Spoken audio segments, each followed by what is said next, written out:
Find the stationary points on this curve. So we've got a product here, simple product, because u is x, v is y.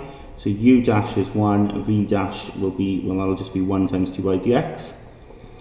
v du dx is y plus u dv dx will be x dy dx. So differentiate now, we get 2x. That then becomes y plus x dy dx. Y squared becomes 2y dy dx. 27 becomes 0. Factorize the dy dx terms.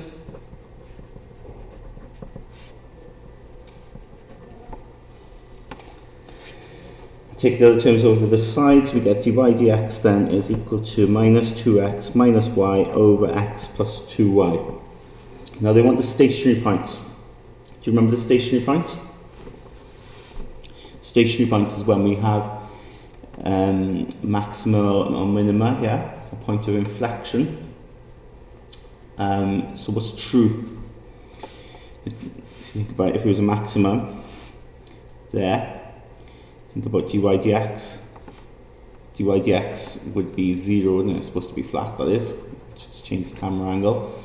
So for stationary points, dy dx would have to be 0. So in other words, this is 0. If you've got a fraction to be 0, the top has got to be 0.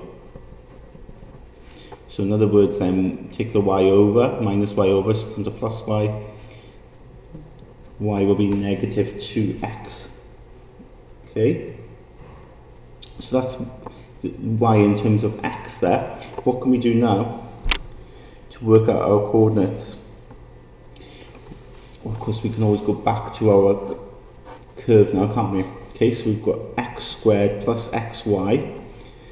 Okay, going back here. But sub in now a value for y. Okay, we know a value for y, just sub it in. So we've got minus 2x there. And of course then we've got yeah, y squared. So sub that in. Equals 27. So this becomes x squared. That becomes minus 2x squared. That becomes, well, because this squaring a negative, it becomes positive, doesn't it? Positive, square it. Minus times a minus is positive, so that becomes 4, and x becomes x squared is 27. So these are just a bunch of x squared terms. Put them together, you get 3x squared is 27. So then x squared will be 27 divided by 3, which is 9. So to get x, just think about it, it's just x squared, so take the square over and square root, but don't forget to do plus or minus when you square root. So you get plus or minus 3, okay? So those are our points. Well, those are x values, sub it in then to get your y values. So y will be negative 2 times 3 when I put it in there, which is negative 6. Or y will be minus 2 times minus 3, which is positive 6. So when x is 3, y is minus 6. And when x is minus 3, y is 6. So those are our solutions.